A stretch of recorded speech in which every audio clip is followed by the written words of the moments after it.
Hey everyone, how's it going? My name is Arden, and today we're talking about Star Wars The Bad Batch. So, oh good, it is working. So, I kind of just checked this series out on a whim. We haven't done any kind of Star Wars video in some time, and it was actually kind of an interesting opportunity to expose my partner to Star Wars as she doesn't know anything about it. So we watched the first few episodes that are out together. This is an animated series on Disney Plus. It is very much a sort of spiritual successor to Star Wars The Clone Wars, the long-running animated series that even had its final season on Disney Plus. It seems like that animation team is kind of continuing with a new cast of characters into this show called The Bad Batch. So without really knowing much else more about it, I kind of decided to check it out.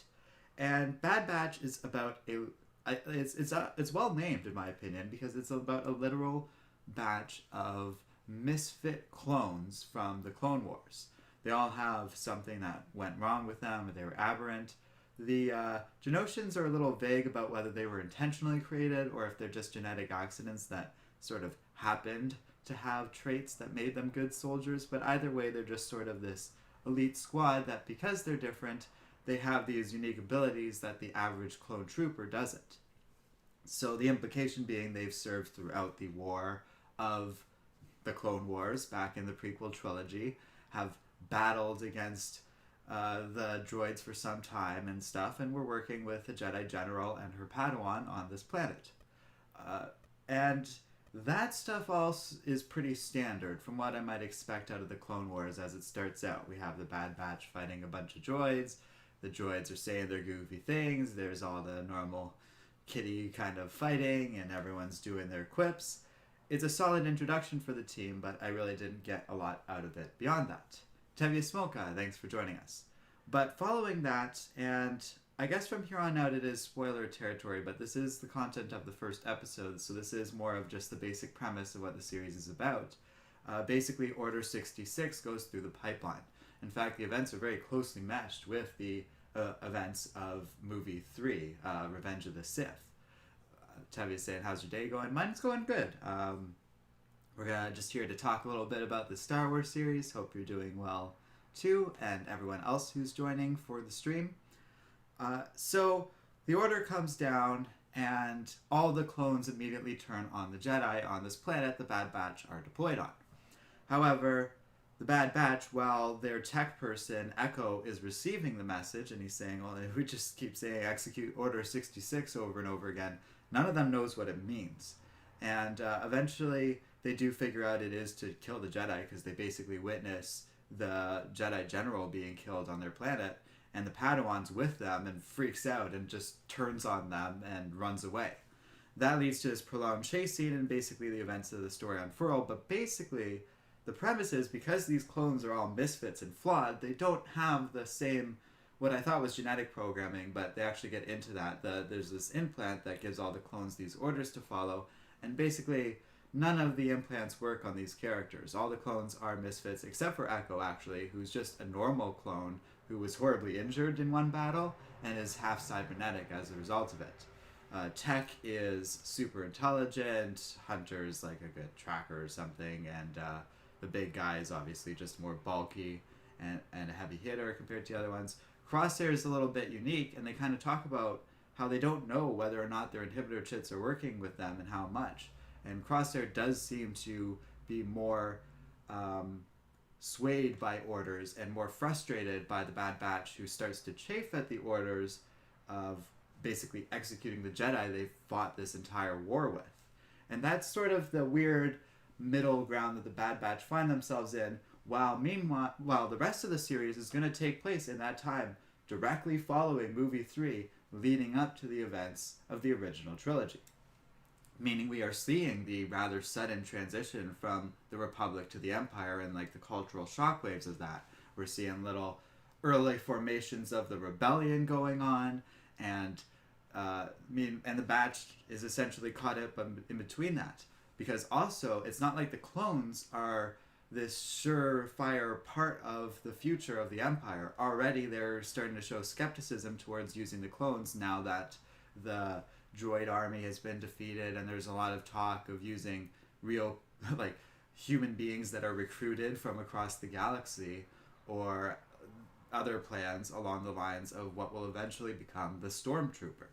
So the series is kind of interesting because while it is a all ages show and definitely appropriate for most children, maybe at a certain point less than 7 it might be too kiddie, but it is pretty child friendly. It also has these really dark tones and more nuanced things going on, dealing with stuff like war and death and like mass slaughter, that sort of thing. I was talking about it with my partner, and I was saying, well, it kind of reminds me of some of the kids shows I used to watch as a kid, like Reboot, a Canadian show that started out really kid friendly, and then in its final 2 seasons got really dark and went in some interesting directions. Tebby was saying, I know some people weren't happy about the retcon with the Canon Jarius comic, but personally I didn't really care about that comic, so honestly it didn't bother me that much. Yeah, I'm kind of with you there. I'm also interested in how this corresponds to events depicted in the Battlefront 2 video game. Not the newer one, but the original one, back in the early 2000s. That game, its story depicts Stormtroopers basically storming Camino, wiping out the entire clone facility and taking out the remnants of the clone troopers. And I'm curious if we're going in that direction, and that's what's going to happen on that planet. It's also really kind of cool how that planet is treated as just sort of home to these clones. And when they see it, they're like, oh, we're back home, and they get escorted in. And there's a certain reverence they have for it. They have a lot of their like stuff and trinkets established there in their barracks, so it means something to them. And as they kind of have to basically transition out of that life because the Empire is rapidly turning on the clones, and these Bad Batch ones in particular, because they basically disobeyed Order 66, you can feel how there's like a loss to them of leaving this planet behind. Tebby says, I love that the Bad Batch show is actually showing the formation of the Empire, and it's actually way more darker than Rebels ever was, which I approve. Yeah, I agree. It kind of reminds me of the Clone Wars in its early days too, and how I found that really kiddie, and then over time, as it got darker, it got more interesting and stuff. I think kids media really doesn't have to shy away from darkness. I think I've said this before on the channel, but Terry Pratchett, a famous British author, once said of his young adult books that he doesn't really... The only thing he scales back are some of the more explicit content. In terms of maturity, he keeps it about the level that he writes adult books, because kids can handle complex ideas and themes and darker stuff. The show also... It's not as good as it, but it's the fact that it's willing to confront and be about these darker issues does remind me a little bit of Avatar: The Last Airbender in a positive way. Because that show also explores themes of war and such, and I think showcases the negative sides of that in a way that's positive for children to learn. This is something kind of similar, but it's obviously not as good. I don't like the animation as much, for example. I feel as though it's interestingly kind of improved from the days of the Clone Wars, especially when I watched it years ago. But because of that, I find the human avatars and the visuals around like the facial expressions a little creepy and a little off-putting. And they almost remind me of like the Polar Express, that movie with the really creepy motion capture thing going on, where the humans just don't quite look right to me. But the funny thing is, because the animation is really detailed and stuff, everything else looks amazing. So the ships, the backgrounds, the sets, well, so to speak, but like of the like Camino labs where they're creating all these clones and stuff. The way they animate even less human beings, like aliens or droids, is really well done too. So I don't hate all of the animation, and even some of the characters like Omega aren't too bad. Omega's kind of interesting because it seems like she's just the one clone they made like female and more based in intelligence and strategy and stuff, but still seems to have some of the Jango Fett violence built into her based on one little moment from, I think, episode 3. So there's a lot of interesting ideas going on here and a lot of fun ways to explore the series. Episodes 2 and 3 I found were pretty standalone, and that was largely positive, but I did find, for example, in one of the episodes, all the stuff the Bad Batch were doing was pretty boring. I think it's episode 3, but all the stuff Crosshair's doing with these new, like, prototype Stormtroopers was extremely interesting. So the show does kind of strike a balance over time that, so far, like, even being episodic sort of works for me. Star Wars is kind of a fun universe just to tell stories and have fun on different worlds.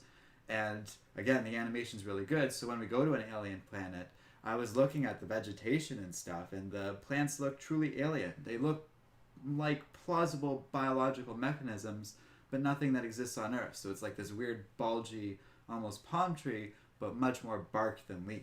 It was cool animation for a relatively low-budget animated series like this. So it's not perfect, it's not great or anything, but it is fun, and if you're looking for more Star Wars, it's worth checking out. It is interesting where Star Wars exists right now, too. Because we have stuff like The Bad Batch or The Mandalorian that are successful and pretty popular, but then it feels like the film universe is one big question mark right now, and also just kind of a bit of a mess in terms of its track record. However, I'm not against stuff like this kind of supplanting that for now. Again, not perfect, but entertaining enough. So far, at least, too. It can also go in some direction, because we're only 3 episodes in, and a lot of that has been spent introducing the characters and establishing what's going on.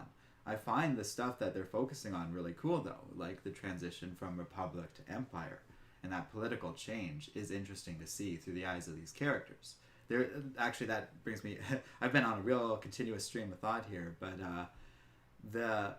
it's really cool, like, when they go to that alien planet, they eventually go to this settlement, and already the Empire is impounding all of ships, so nobody can leave, and they have control over who comes and goes. They are giving everyone ID and, like, these tags, so you can't go anywhere without, like, being registered with the government, basically. And you can just see the control log are immediately starting to creep in.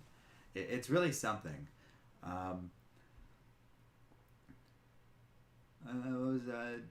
Where was I? So Tevye says, it did show some soldiers kill off civilians, which is also dark and messed up. Yeah, and basically Corsair forced them to. Zach Taff says, yeah, Corsair is dark. I mean, he killed his own man. They're referring to the same scene there, and it is very dark stuff for, I'm going to kind of say it's a kid's show, or at least a show kind of set up like that. But it's not, like, explicit in terms of the gore and violence. It's just dealing with these mature themes. I think, like, it's a pretty solid entry into Star Wars, especially compared to some of the other stuff, like when we're thinking of Rise of Skywalker and all that junk.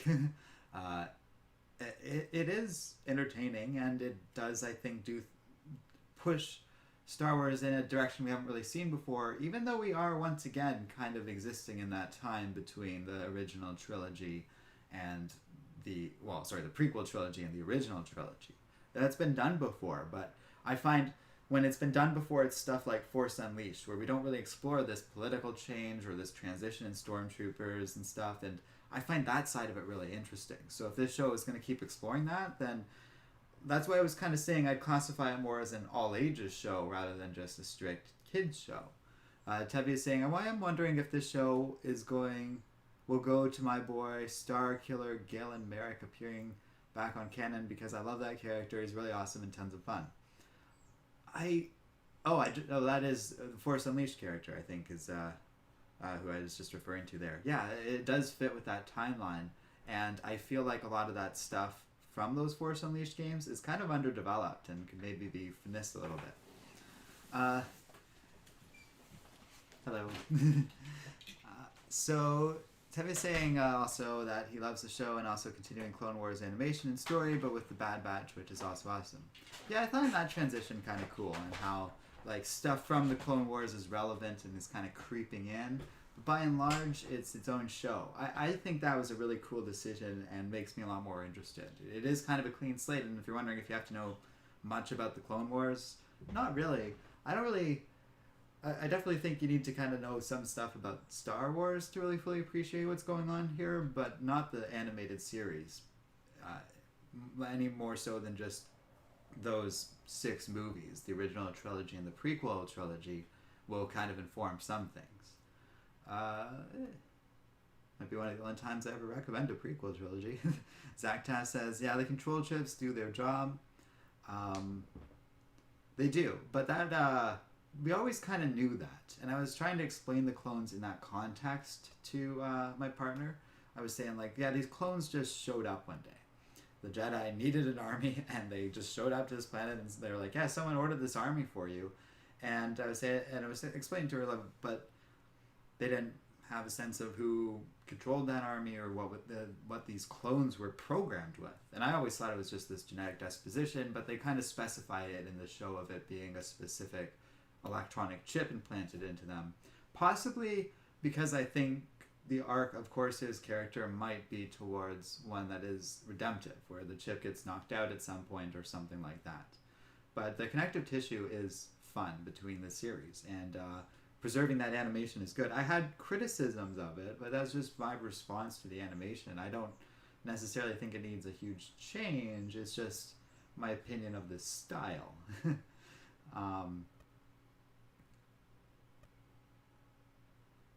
Yeah, so that actually already answers Zach's question right there. He was asking if Corsair will turn again. I do think that's the arc of his character across this season. I don't even know if it's going to be this ongoing thing or just this mini-series, but whatever the plan is, I would expect that. I would expect the Jedi to turn up again, even if it does apparently conflict with something established somewhere in comics. Star Wars canon is pretty fluid like that, in my opinion, and I am not super broken up about that either. Tevia says, the film universe is now broken beyond repair at this point. So, you know what? And I hate saying this because I know it's going to make me sound rather fanboy, but I'd rather these shows ignore the sequel trilogy. Well, it is interesting. There was a time when I really thought the comics, like especially Marvel's Star Wars comics, really needed to get away from the original trilogy a little bit. Away from Luke and Leia and stuff, and start pushing into either the new characters or just new content in general to like sort of move the story forward. Because putting us in between like the fifth and sixth movie was a really weird spot. Oh no, it was between movie 4 and movie 5. A lot of Marvel comics are published in between those two, like A New Hope and The Empire Strikes Back.